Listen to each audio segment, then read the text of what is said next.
Hello, founders. Welcome to Startups.com. We are live, as we always do. We come to you Tuesday, Wednesday, Thursday. Here's how it works. Tuesdays, we do pitch decks. Wednesdays, we talk about growth, traction, hacking, customer acquisition. And then Thursdays, we have the almighty Ask Me Anything. We do a lightning round where I blast Will, my partner in crime here, with a whole bunch of questions. I'm going to get this out of the way right up front for those of you who are going to be joining us. We need your help on this one. Use the Q&A box or the chat to ask us questions. We have the lovely Jen lurking in the background there, making sure that we administrate the chat, all those things. I'm going to introduce my partner in crime, like I said, Will, 9-time founder, 5 exits.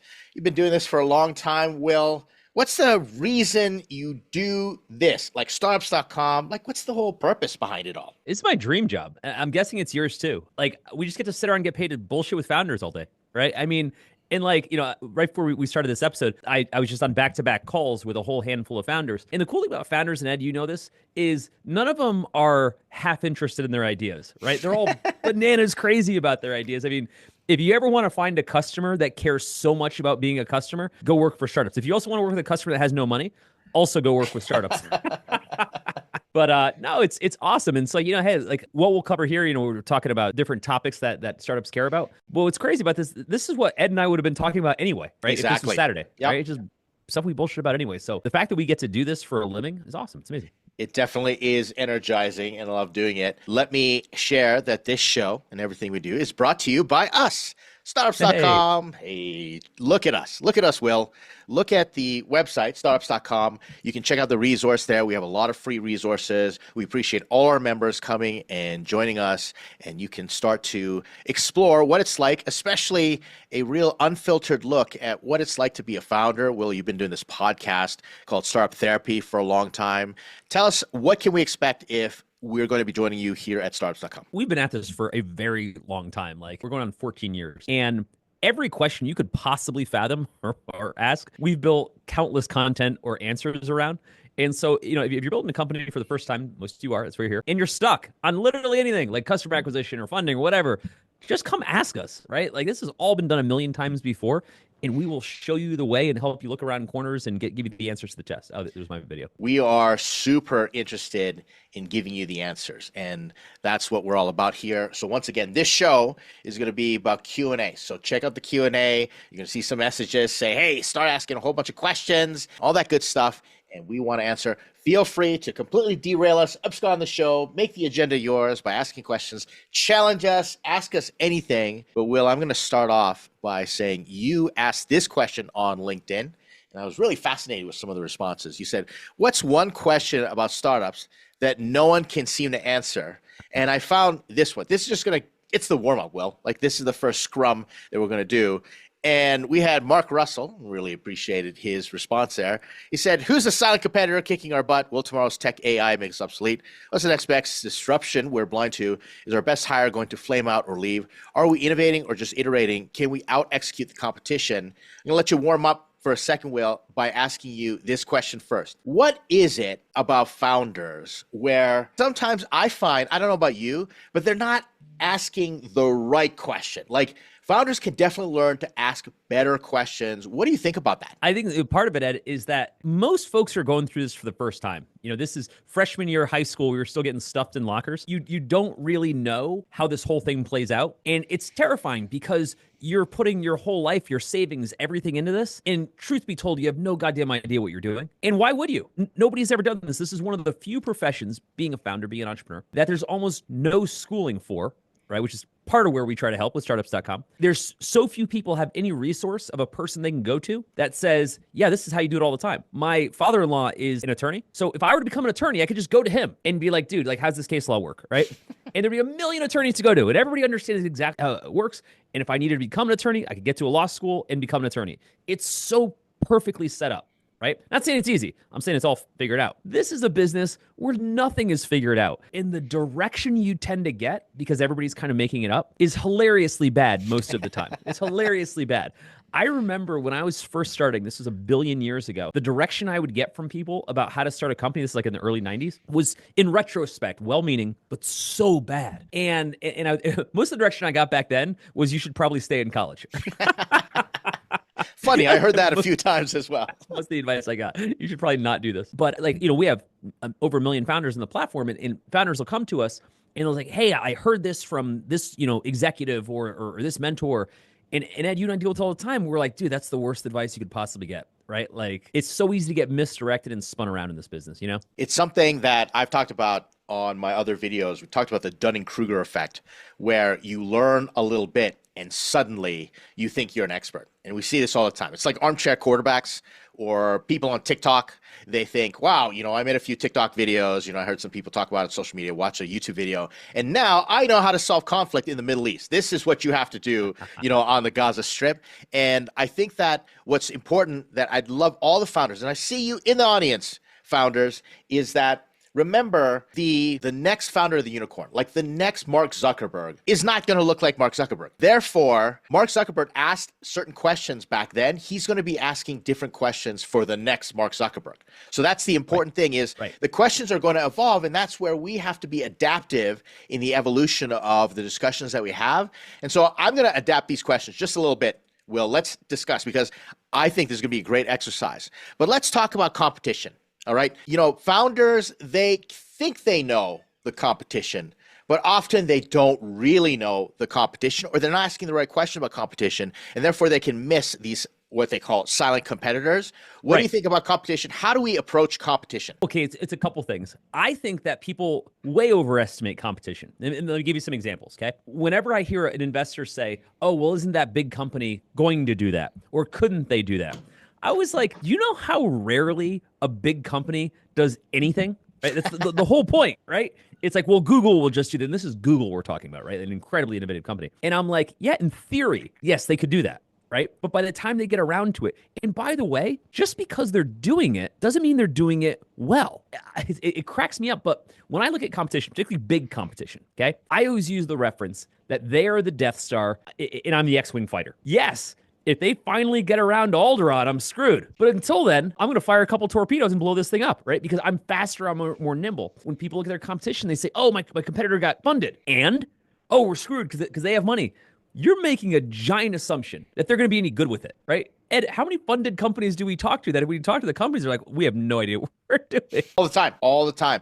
And I think a lot of founders underestimate that competition is, one, a good thing. If there are multiple competitors, that means the market is big enough. So for every Uber, there's a Lyft, and there's different ways that you can approach it. But also, I think one of the things that we're missing when it comes to silent competitors, that founders get wrapped up in thinking it's another startup company. One major competitor are founders or customers doing nothing or finding their own way and doing some alternative to solve the problem. And I think a lot of founders overlook that. Yeah, I agree. And I think that for a lot of problems or market opportunities, you got a bunch of different companies that are trying a bunch of different ways to solve it. And the truth is none of them knows which one's going to win, right? And it always cracks me up because I love old internet lore. Way back in the day when Google was trying to figure out how to monetize, there was this company that no one's heard of anymore because they've died in the annals of tech lore called Overture. And Overture had figured out how to do what's essentially the pay-per-click model. Right? Yes, I remember that. And do you remember what Google did with that model with Overture? They stole it. Exactly. Stole it verbatim, right? So Google didn't invent a goddamn thing, and yet it became their entire business, and they got sued for it. Right? For hundreds of millions of dollars and lost, and it was a day's pay for Google by the time they had lost that lawsuit, right? I bring up this story to say, when we look at the power of what other companies can do, the pace that they move at, Google stole the best idea they ever had in the paid search model, right? Their plan, the way they thought it was going to go was so far off the mark, and they ended up becoming a dominant competitor in a totally different way. I'm just saying there's a million paths to succeed.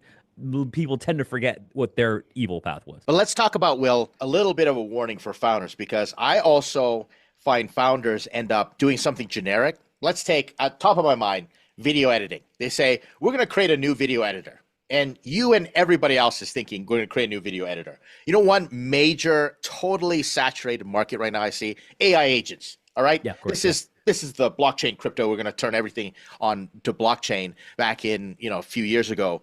But now it's AI agents all over the place. So how should we look at competition and differentiating ourselves and just making sure that we are doing something different? I look at it as a lot of people will look at features. And they'll say, we have to have better features. We have to have different features. And yes, I think at some level, sure. Okay, that's some differentiation. But what they take for granted, Ed, and I'm curious your thoughts here, is that just because we have these features and they have those features, that those are the only variables. You're assuming that just because maybe they have what are better features, that the people that run that company are also better at running it. I've had the great fortune, misfortune to be on both sides of that, where I was the company that messed it up, and I was the company that benefited because somebody else messed it up. I'll give you a quick example. In the early 90s, I'd started one of the first web design companies. Okay. And at first, I was an anomaly because we were building like some of the first web pages on the internet, like 93, 94. And all of a sudden, like overnight, everybody got into that business. Like everybody got into that business. And I was completely overwhelmed. And I was like, okay, well, we lost because all the big players got in it. What I didn't think about, I was like 21 at the time. What I didn't think about was, yeah, they're getting big, but the people inside those businesses, like the big agencies that were becoming huge, have no idea what they're doing. They can make big announcements, they have huge clients, but their work sucked. Like what they actually did for the clients was so awful because everybody within those 50,000 person companies didn't understand the technology at all. And here I am, this tiny little outfit running circles around these guys, right? Death Star, X-Wing fighter. And what I learned was just because someone's bigger, different feature set, whatever, doesn't mean that the company behind it, the executives behind it, have earned it, right? Like I can out-execute them, hopefully, right? I also had to go the other way. Yep. Big companies, they're really tough to turn. And there are so many nooks and crannies that the big companies are not looking at. You just have to know your customer. You have to know the problem and forget about the features or forget about going head to head, but find that side door, find that weakness.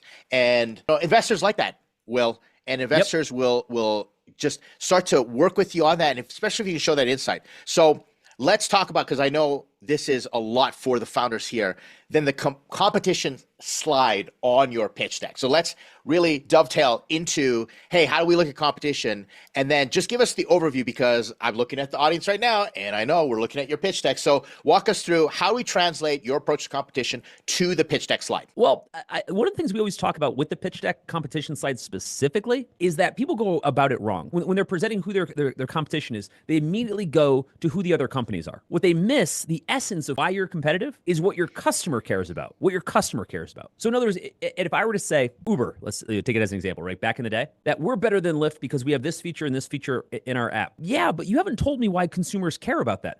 Oh, they care about it because this feature tells you where your cab is. Boom, that's why you're better, because that's what customers care about, not because you have a feature. And I think when we look at our businesses, we get so hung up on what features do we have, who raised more money, things like that. We miss the part, are we really good at servicing our customers? I'll give you one more anecdote on that one, going back to the agency. The agency ended up growing a lot. We were about a $700 million agency at this point. And in all of our meetings, okay, this is about competition.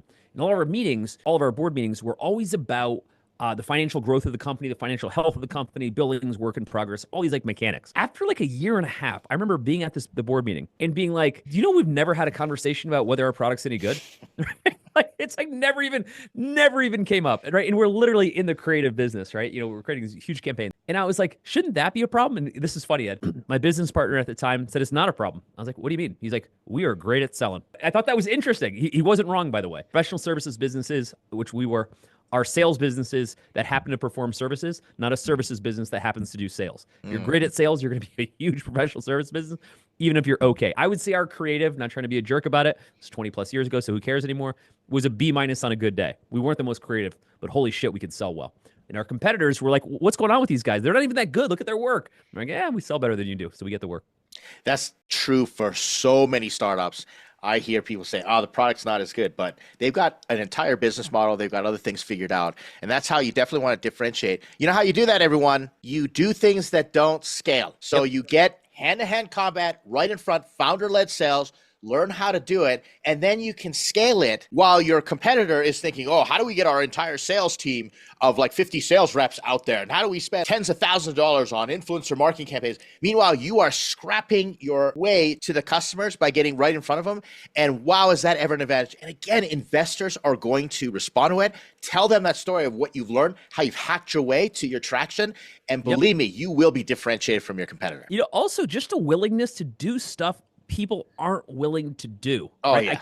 I can't emphasize this enough. There's a guy that was all over the media this past week, a guy named Bill Clerico. He's a founder of WePay, which I think sold to Chase. And I met Bill a really long time ago. When they're first starting WePay, which is a payments company, and it was kind of like a competitor to PayPal. He and his business partners, this is somewhere out, you can Google this, at a huge PayPal conference, showed up with a giant block of ice. I'm talking like a refrigerator-sized block of ice, and it had a bunch of cash frozen inside it with a message that said, "PayPal is freezing your money," and they pushed it right in front of the conference. So every conference goer, nobody could move it, right? It's like 500 pounds, right? And I love that story because I was like, he was willing to do something no one would have the balls to do. And it made a huge difference. It got crazy headlines. It's all anybody talked about. His product at their conference, right? Seriously? Like, who would do that? And I think a lot of this is founders like, well, that'd be crazy. Should I do it? Hell yeah, you should do it. Maybe not that exactly. That's insane, but you get it. Give it a try. Reminder back to everyone here. Use the Q&A box to chat or ask a bunch of questions. Already see some chitter chatter that have been happening back and forth, so appreciate you doing that. We are here talking about what is the one question about startups that no one can seem to answer. We're kind of picking apart this one. Will, I'm curious for you, what are you seeing in terms of AI? Is it making us obsolete? What should founders know about AI? Let's crack this one open. I want to present an analogy, a metaphor. The way I look at AI, I think everybody's looking at it wrong. I think everybody's looking at AI the wrong way. AI, they keep talking about what AI is going to take over. Okay, so if you're a copywriter right now, AI is the worst thing that's ever happened to you, right? It's the apocalypse. AI can now write copy. That was your thing. Now AI can do it. I think the way people are looking at it the wrong way is the way I would say back in the day. Ed, if you and I were carpenters and we were working on a job site with hand tools and some jerk shows up with a powered circular saw and is like, hey, dude, I could do what you're doing in like 5 seconds. And we're like, oh no, tools are taking over, right? Here's what ended up happening. It's not that we lost our jobs because we didn't have to use the handsaw anymore. It's that we could now use this tool, which of course is AI in this case. We could use this tool to build houses faster. And when we started building houses faster, they became cheaper. When they became cheaper, more people could afford them. When more people could afford them, the home building industry got 1,000x bigger. We keep thinking of ourselves, that copywriter, as the hand tool. And oh my God, they've replaced the hand tool with an actual power tool being AI. My point is, hey, writer person, has it occurred to you that you can now write 100x more than what you could have yesterday? What can you do now that you can write 100x more than you could yesterday? Use the damn tool, right? Instead of thinking how it replaces you. I've got another friend who is an illustrator, and she hates all the generative AI stuff, right? She's like, this is all bullshit. It's not organic. It's, whatever. And I'm saying the stuff that you and I used to create together, a lot of the illustrations for Startups.com would take us days. I can now do the same thing in about 9 seconds. What if we created more illustrations than we could have created before? Right? Exactly. Yep. What if an illustration taking us 2 damn days was the biggest waste of our time of all time? And your ability to manipulate an artistry pad was not a fairly useful skill. Your ability to get concepts into the world was the skill. Now you got a power tool to do it. And people's minds are going to go in one of two directions. Now you're going to go into cyberpunk dystopia, where there's the haves and the have-nots, or you're going to go into Star Trek, where it's like, all right, everything's abundant, and we don't have to work no more. Everything is solved, and now we can do other things. But, Will, I think that a lot of people are complaining, and I'm just going to call it out. And founders fall into this trap too, because they're just lazy. They don't want to do more. It's like, no, I was really cushy doing my one illustration a week, and now you're asking me to actually increase my output. And I think that if you look at the divide, what's happening is there are now people who just produce. So there were blue-collar workers. And the reality is being able to write something or draw something is not special anymore. And I'm a trained artist. I went to art school. Like, I literally spent 6 years of my life in art school, and I'm using AI tools all the time. There's a difference between someone who just produces and the creator. And I tell you, these tools now, I can create. AI can't create. Now I can create, and I use the AI tools just to make me hyper-productive, make me more efficient, and allow me to explore creativity that much more. And I think founders need to see this in the industry and take advantage of it. Yeah, I think it's like anything else. Whenever we see a sea change of technical revolution, like an industrial revolution, where people are like, oh my God, this machine can do what I could do. The whole world is going to end and no one will ever be employed. What we always miss on those trajectories is the explosive effect of what that new thing produces. I'll give you an example. Because I was around in the 90s, the start of the internet, I was the guy running around saying the internet's coming. Like, that was my shtick in the early 90s, going to like all Fortune 500 companies. Our clients were like BMW and Best Buy. And I was this like kid that still had pimples, pitching the fact that this new thing called the internet's going to come, and commerce is going to move online, and people are going to share information online, blah, blah. No one believed me, by the way. Like absolutely no one believed anything I had to say, right? To give you an idea of where the world was at the time, I dropped out of college in 1993. It was 1993.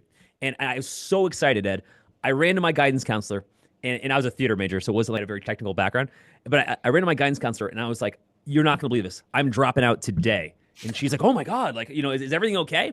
And I like biggest smile on my face. I'm like, the internet's coming, and I'm going to start an internet company, and we're going to build web pages, and it's going to be the biggest thing ever. And she's looking at me, just stone faced, like, okay. And finally, she has one question. She's like, "What's the internet?" Right? Like, and there was a time, right? My point is, at the time when everybody saw this coming, everybody was like, "Oh my God, if you ruin Blockbuster because Netflix happens, then you've ruined the entire movie industry, right? If you ruin Barnes and Noble because Amazon comes, you've ruined the book industry." And what ended up happening in every case? We 10x'd, 100x'd those industries. We didn't ruin them. We exponentially made them bigger. Right now, when I go onto Netflix, I have a certain amount of movies. The reason I have this number of movies is it takes a lot of time to do a lot of stuff to make those movies. Once you start geometrically halving production times, story times, actors, right? I could have 100x selections on Netflix because we've cut down the amount of time it takes to make these things. We are not getting obsolete. Founders won't be obsolete. And this is what I love, Will. Our founders are going to be looking at those new opportunities and reducing friction using AI. What AI tools do you use on a regular basis? I'm going to pop the hood here and let everybody in on some trade secrets, but I'm curious, what AI are you using these days, Will? I'm all over the map. So, I'm using all the tried and true ones like GPT and Gemini and stuff like that. The way I'm using it is more important than the tool itself, because there's a million tools and they all purport to do a thing. The way I'm using it is I'm trying to extend what I don't know how to do, right? I'm not saying write my copy for me, right? Like that feels pedestrian compared to what it can do. I'm saying write code for me. Hey, here's an operation that I always use on my computer. Write me a batch file. I'm a Windows guy. Write me a batch file that will automate that in the future. I don't know how to write a batch file. I barely know what is.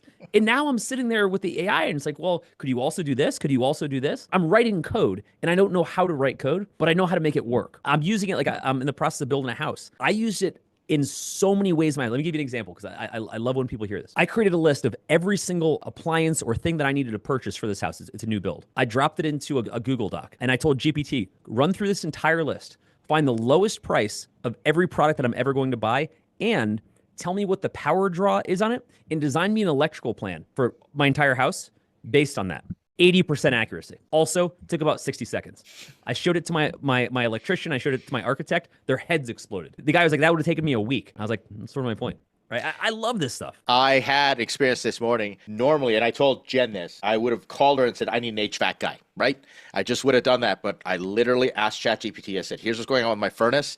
Yep. And an hour later, I had fixed it. And I felt like a hero. My wife thinks I'm a hero. It's really great. But let me translate what Will just said to all you founders out there. And Will, let me ask you, would you agree that you are actually thinking consciously and exploring how AI can help you literally in everything that you do during the day? True or false? 100%. Ed, we're creating this video right now, okay? Behind me, you can't see because there's a door in front of it, is a Stable Diffusion generative AI server running to see if I can create an episode that we do without us actually in it. What if, right? What if what we do, like what we present, doesn't entirely require us, right? What if the piece of advice I need to give could be tailored to each person that needs it coming from me, and it can be presented on demand when people need it, almost like a chatbot, right? It's nerdy stuff that I'm doing. In multiple languages, different contexts. Oh, you saw that. You saw I was outputting myself in Korean. Exactly, yeah. Yeah. It was amazing. I ran it by my wife, and she was like, that actually sounds like Korean. It's amazing, right? Think of how many people I can't help because I just don't speak their language. Now we take all the knowledge that we have and everything that we've written and everything that we know, we synthesize it and we make it available through a chat. We make it available through an avatar. And when somebody says to us, how do I create my problem statement on my pitch deck? We walk them through it at 2 a.m. in another country while we're sleeping. And for founders, all of you who are watching this right now with us, and we're going to be watching this, you literally should be treating AI, at least like a ChatGPT, like a co-founder sitting beside you or the smartest intern in the world and running things through. So I'm just going to say straight out, like before, I ask this all the time, and before you send us your pitch decks, I asked this to founders, I said, did you run this through ChatGPT? And I'm not trying to corner the market, Will. Like, I don't need to be massaging another pitch deck problem statement. I want founders to use this tool. Make me obsolete. Please Yep. Make it so that, oh, you know what? And I didn't need your advice because ChatGPT walked me through on how to do a problem statement. Do it because we are going to move on to better things and be a lot more productive for you. Again, I keep going back to this power tool analogy, which is I don't want to be the tool. I don't want to be the thing that types letters, right? Like I don't want to be the circular saw, right? I want to be the person that operates that tool, in this case, GPT, right? To make it do exponentially more than I'd ever been able to do by myself. So part of, if you think about the future of our business and guiding people, so many new things are about to happen. Like this is one of the most seminal moments in human history for how much is about to change. And we get to guide people through it. Ed, you and I got a front row seat back in the 90s when this happened last time, right? Everything changed. And we got to be part of that architecture in building that. It was amazing. Yeah, we are old. Thank you for reminding me. Yeah, there's that. Like, oh my gosh, there's the internet. We can get information on the internet. And then it was oh my gosh, we can get stuff on our phones and wireless. And it's like, oh my gosh, like there's social media, etc. But Will, one last thing I want to talk about. And this is how, and I got a great question here in the chat about AI and fundraising. Let's touch on this in a moment. But Will, we have never seen a moment in time where literally it's not possible. Like I saw someone say, you could literally have a 3-person company become a unicorn, $1 billion. You need a CEO. You need someone who's got vision, all this stuff, right? You need someone who's going to do operations and just make sure everything goes. And then you need someone like a chief AI or someone who knows how to use these tools. Right. And literally where before, if you want to build a unicorn, you're at least like 300 to 3,000 staff. Right. And now they're saying 3 people can build a unicorn startup. Well, true, false? What do you think? I'm seeing it. Now, I think people are overselling what AI can actually do, right? If AI was your intern, they would be a genius one moment and the dumbest person you've ever met the next, right? Like you would make one request and they'd give you the most beautiful answer. You'd make another one and they'd have a drool coming out of their mouth, right? Yeah, you're on drugs. You're drugs. So on drugs. Freakishly unpredictable and imperfect right now. When it works, it seems like a miracle. If I'm being honest, the reason I'm in so many hours of ChatGPT, I'm correcting it. Yeah. Right? Like it rarely gives me what I want the first time, and I can easily get caught in a trap where I keep trying to teach it to do what it's supposed to do. And it's one of those things where like, I could have just done it by now, right? And so my point is, I think we're at an inflection point where if you're a gaming nerd like I am, we're at the Atari 2600 of AI, right? Like where it's so amazing, everyone's blown away by Pac-Man and Space Invaders. They don't understand that like they're playing with like a monochromatic joystick, and like what's going to happen in the future is exponentially more. And I think we're so wowed by what we're going to look back on as this hilariously bad iteration of this technology, and it'll change. Get on the wave now. That's what founders do. We adapt, we adopt this technology. Well, here's the question. How would you use AI in fundraising? Let's take you back to days when you're raising, knowing what you've gone through, knowing the industry. How are you using AI tools right now to raise money? Well, we are. That's actually, it's something Ed and I have been working hand in hand on. Here's a couple areas where I think fundraising, particularly finding investors, right? Finding the right investors. What's really difficult is most people that are going to do like any kind of investor search, you're on Crunchbase or something and you're trying to go through, you're going to do industry, location, deal size, something like that. And you're going to get people who at a binary level probably fit in that category. What's interesting to me is that most of the investors that I actually took on would have never fallen into any of my criteria, right? Like technically they were kind of maybe in this stage or maybe in this industry, but the way I would have found them is what I'd consider to be more of a fuzzy logic search. It was like, oh, they went to this school, they knew about this technology, or they knew about this industry. That's why they were interested in my deal. And I would have never found that in a million years in a traditional database search. What AI does incredibly well is it makes some of those connections through narrative text, multiple sources comparison that would be impossible to do in a static database. Scraping, sorting, analyzing. So for example, and these are the limitations right now. And because of privacy and people have kind of got these walled gardens, I can't send an AI to scrub all my LinkedIn connections. It just won't happen. The two won't go together. Right. LinkedIn, Microsoft's not going to allow that to occur because they want to monetize themselves. What I can do is cut and paste everything, like literally a month's worth of posts and my contacts and profiles and send it to ChatGPT. And I've done that before. Right. I put it in a PDF. I say, analyze it. I've used in tandem, and this is something everybody can learn. I don't use just one tool. Will, you're the same way. So I will search for investors using ChatGPT, Perplexity, right? Mm-hmm. And then combine the two together because they all function a little different. And I think that's going to be the key in fundraising is one tool, even though that one tool is going to promise that they can handle it, it's a silver bullet. It's just not going to happen. So learn to use different tools, build your own workflow, And then you can start to, for example, hey, let's scan the website. Hey, ChatGPT, go to this investor's website, find out these deals. I'm going to cut and paste the LinkedIn profile, and then tell me how I should be approaching them, or tell me what their investment thesis is, what they say it is versus what it really is. So many ways for you to do research now than ever before. There's another aspect that I just want to touch on, Ed. There's one thing that's really, really, really hard for founders to parse right now when they're trying to do investor research. It's what are these investors talking about online, because all the good ones are online. And did they say something recently that I could respond to and find an opening? See, that's context, right? That's context of connection. And that's one of the things that I just happened to do very organically back in the days when you talk to people at networking events and things like that. Like, I found myself having incidental conversations with people I would have never met or never even thought to search for, and they wound up becoming an investor. And so what I would love to be able to do with my AI agent is say, here's the sentiment I'm looking for, right? I've got a new smart lighting app, and I want you to tell me investors that are talking about the smart lighting space online right now. And when they do, I want you to fire this reply in or this message, right? I think the agent technology is going to give me a lot of if-then opportunities to start to figure out exactly where and when to dial in with some of these investors. Here's another use case for everyone out there. I get feedback. I just say, hey, what's the sentiment? You talked about sentiment. What's the sentiment in this space? Where are people angry? What's not happening right now? What are the opportunities that I'm missing?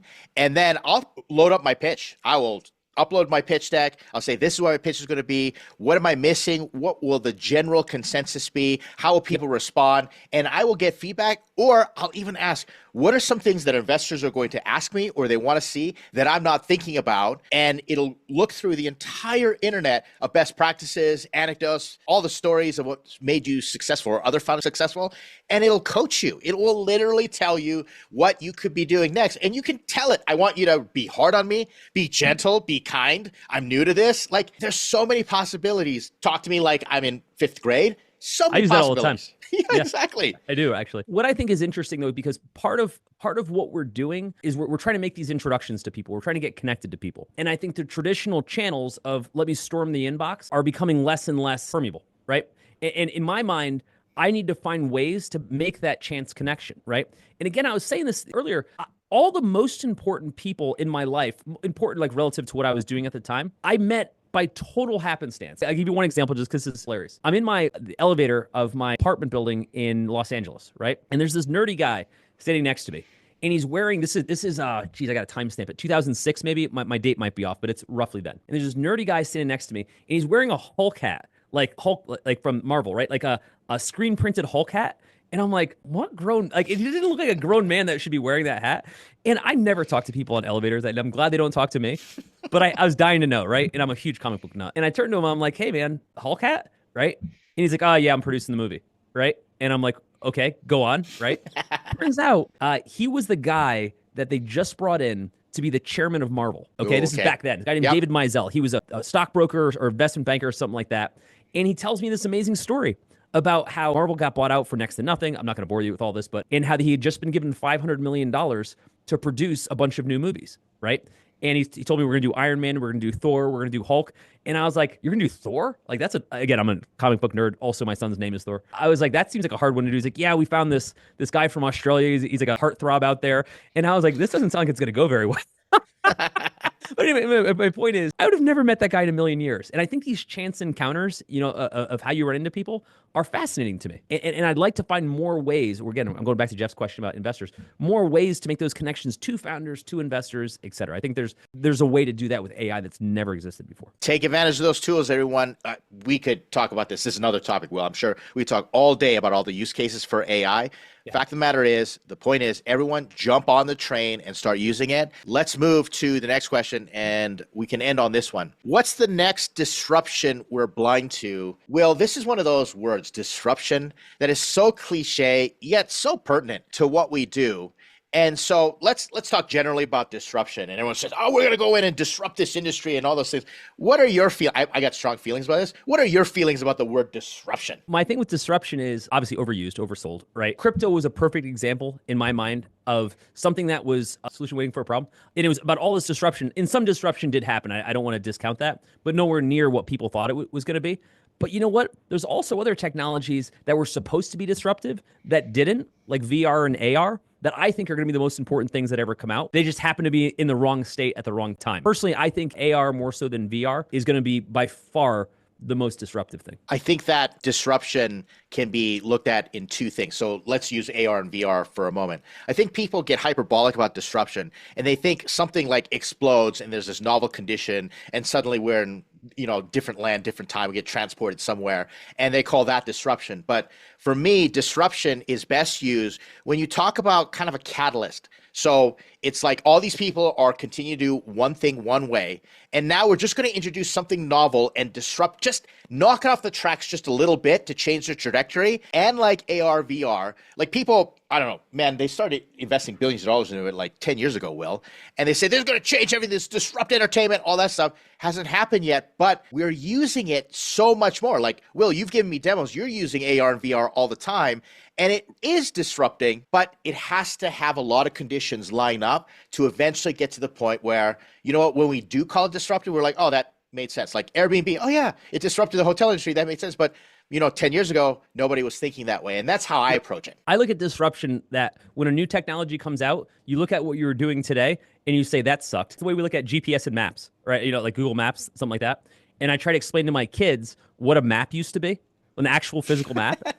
And they're like, hold on, wait, like, were you Magellan? Like you picked up this piece of paper and you made it to another state? Right? Like, how's that even, like, what if it changed? What if the road changed? What if, like, I was like, yeah, you went to a gas station, figured it out, right? Like, it was amazing. You look at a step function of technology where it makes it look like what you were doing before, like you were Fred Flintstone powering your car, right? To me, like, that's what disruption. When I look at Airbnb, it's better, right? It's different, right? An Airbnb isn't a hotel. Those are two totally different things, but it gave us a new option. Right? So was it disruptive? Yeah, to an extent. When I think of disruption, when I think of things that like shake the system to the ground, the internet was a disruption. I always joke that the internet was one of the few things we sold that actually worked. Right? Like people like me were out there running around talking about a million technologies. And that was the only one in my semi-brief history on this planet that actually was undersold. Like whatever we were saying as big as it could get, it actually got way bigger than anything we predict back then. I do think AI has that geometric capability. I do think that AR has that geometric capability. But Will, you were, I don't know, what do we call it, Will? Smart enough? I know you'd be self-deprecating and say, no, I wasn't. Wise enough, insightful enough to see that the internet was coming. It's like Game of Thrones. They say winter is coming and nobody believes them until the zombies are going to kill everybody, right? But it's the opposite. You saw this optimistic view of the internet. I saw it with online animation. And I saw it, using different technology to do it, that we could stream it. And people were like, no, that's super, super hard. It's super expensive. No one's going to hand draw animation and put it on the internet, right? We need to be making like Disney movies again, right? But you had the foresight to do it. So how do you learn that? How do founders get into the habit of saying, hey, I can look in the future and see around the corner that nobody else can? And part of it is just natural curiosity. Ed, you know me, I'm freakishly annoyingly curious about everything. I'm the person that'll sit next to you on the airplane and be like, hey, what do you do for a living? And I'll ask you about 9,000 questions, right? Similar to a guy in Hulk hat, right? I didn't know who that guy was, right? It was just some random dude. And I want to find out what his story was, right? And I found that my curiosity has been my secret weapon, right? I look at everything and I always say the same things. What if this could do that? And the other thing I think about is why not? Like, why isn't that working that way? Why can't I do that? Ed, you know this, like, I've become like a pretty good carpenter. Right? Because I looked at carpentry and I was like, well, it all follows a series of skills, right? All which can be learned. Like the people that are doing carpentry aren't Beethoven. They don't have like some secret skill that the world will never have. They're pushing a friggin' power saw, right? Like who cares? But I'm willing to get into it. Same with generative AI. Like I got all these Stable Diffusion servers running, right? I'm like, how hard could it be? But I'm curious, what if I can create the show we're making right now without us actually having to make it? What if? Let's find out. Curiosity, though, requires people willing to observe. And I think a lot of people just in general have put these blinders on because they're kind of in their own minds that way. But I'll tell a story about how someone was able to identify disruption. These were the original investors in YouTube. They did pretty good for themselves, right? And here's what happened. They're walking through an office and they're literally seeing people waste their time by playing YouTube on their office computers. And they're like, wait a second, this could be a thing. Let's go invest in this company. Same thing happened with some of these chat programs out of Asia. I remember listening to a story about Kakao Talk. And the Westerners didn't know how Easterners, people in Asia, were using chat and these Right. platforms differently. And they're like, everybody's using this and I'm hearing all these stories. So let's investigate more. And they started asking the questions like you did. And I think that's the superpower. Observe, then be willing to ask questions without imposing your own bias or your own thoughts on it. Yeah, I like going into things saying I don't know anything, and that's my superpower. And when I say that, when I say I don't know anything, it's my way of saying I don't have to worry about being wrong because I don't expect to be right. And you're right. So I'll go into something like I learned a ton about architecture, and I went into that field and I said I don't know anything about architecture, but here's what I know. I know that I can draw a box. And I know that every room is some version of a box, and I can extrude a box, right? And I picked up from there. And you've been to my house on that same VR headset, and you've walked through the house that I've designed from scratch, just because I was like, how hard could it be? It's not hard. It's just that you just don't know it yet. And that's always been our design philosophy with everything we do at Startups.com. Pitch deck isn't hard. You just don't know how to do it yet. Funding isn't hard. It's still effort. But not knowing how to do it makes it 1,000 times harder. Somebody teaches you a little trick, the tool, etc., and you fly through it. One thing I want to double click on that you said when you ask why not, Will, I love it when someone says, no, that can't be done. It's too hard. To me, that's where an opportunity is because nobody's going to be willing to do it. And if I'm willing to jump in there, then who knows what can happen. And yeah, we said this last show, this is where founders get to do things that other people don't. And we're allowing you to say, hey, go try that hard thing where other people will say, no, too much of a risk. Stay in school. All right. Yep. Don't do drugs. Very important. Yep. But go ahead and do that hard thing. We'll do it with you. That's what we're all about here, Will. Every great invention started with somebody saying, why not? Right. I mean, it's kind of like the universal starting point. And I look at it just as in life in general. And I'm like, why can't I do this? Right. Like I've done 9 companies in 9 different industries. I used to do casting for television, right? That was around the time that I met Mr. Mizell. And at the same time, I was doing Unsubscribe.com, which was an algorithm to get you off all of your email. Totally different businesses, right? But I'm like, why not? Why can't I be in Hollywood doing casting? Like no one has any idea who I am, but why can't I do that, right? Why can't I build an algorithm that gets you off of email that actually powered a ton of unsubscribe behavior? Why not? Just try it, right? Get into it. That's what we do. And keep asking that question, founders. Even though you may have the solution in your mind, just keep asking the why not question. It's going to help you iterate your product. Well, here's the last question. I'm going to answer it first to give you some time to warm up. All right, here's the question. What's the one question that you wish founders asked more, but they don't? Let me tell you my standpoint. And this is a little bit of trick. I'm setting it up for a trick question. But for me, one, I wish that founders asked more questions, first of all. But I think, well, for me, founders are asking the wrong people questions. And let me illustrate this. I see people come on Reddit, and we're all founders in the startups subreddit. And someone says, would you use this product? Blah, blah, blah, blah, blah. And I'm like, I am not an old person who needs to retire and do this, et cetera. Or I'm not a single mom who needs meditation and to learn to take care of my kids. So I literally say, why are you asking me? Right. And then I get flamed to oblivion on the internet. You get flamed on Reddit, you don't say. Yeah, exactly. Right. Downvoted. It's hilarious. Yeah. And I go, I'm trying to illustrate a point that you're not asking who you should be asking. So the first question that I wish founders would ask more is, who should I be asking? Or how do I find out who I should be asking before asking the first question? To me, I wish founders did that more. Your turn. Here's what I wish more founders would embrace. Just being wrong. Just being wrong. Because you're going to mostly be wrong. That's my superpower. I mentioned this before. I'm just used to being wrong, right? Like I don't even expect to be right. And this isn't me being like a humble brag about it. I don't sit there at any point and say, oh, I know exactly what this next answer is. I've given up on that. Also, given our purview of the world, Ed, where we sit in front of a gazillion founders with a gazillion ideas, I don't pretend that any of them know what they're talking about because none of us can until you actually do it, right? And so my bigger point here is I wish more founders, like with the questions they were asking on Reddit, would be like, I'm just going to do this. I'm going to get 1% further and keep iterating. What I think's holding everybody up, we're so hard pressed around this concept that I'm going to make the right decision. That I'll look at all the data and I'll just somehow miraculously pick the right product feature. I'll somehow miraculously pick the right market to go after. There's no way you're going to do it. You're going to be totally wrong. I don't even try, right? I'm like, hey, I'm going to build 1% of something, see if anybody but me cares, and then build 2% of it. And I'm going to keep learning as I go until it eventually becomes what it needs to become. My glory days where I thought I could just predict the future were wrong 100% of the time. The willingness to be wrong and the willingness to be dumb or even look foolish. By the way, that's the secret on Reddit. Walk in there and ask a really dumb question and go act like a babe in the woods, and people will jump all over you and then actually give you the right answer. and it's hilarious. But I love it when founders come to me and say, I've got 100 questions to ask you. Ready? Yeah. Or some of my best customer interviews have started off with, I may sound really dumb asking this question, but I got some dumb questions. Feel free to treat me like I'm a 6-year-old child. Right. But here's my first question. And they go, oh, that's so nice. And they appreciate being asked those questions. And they appreciate my humility of saying, I'm willing to be wrong.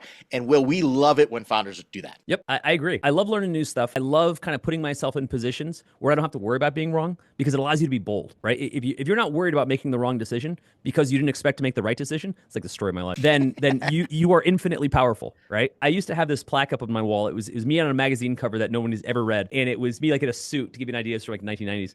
And the headline was "Nothing to Lose," and it was basically, hey, this poor kid had nothing to lose, so he built an internet company at a time when nobody would have thought to do that, and like that was his superpower, was nothing to lose. And I kind of still live that way intellectually, where I'm like, like let's find out, let's go into this market, let's go after this product, let's go learn this new thing. I don't know what I'm doing. Who cares? I tell you, it's pretty powerful.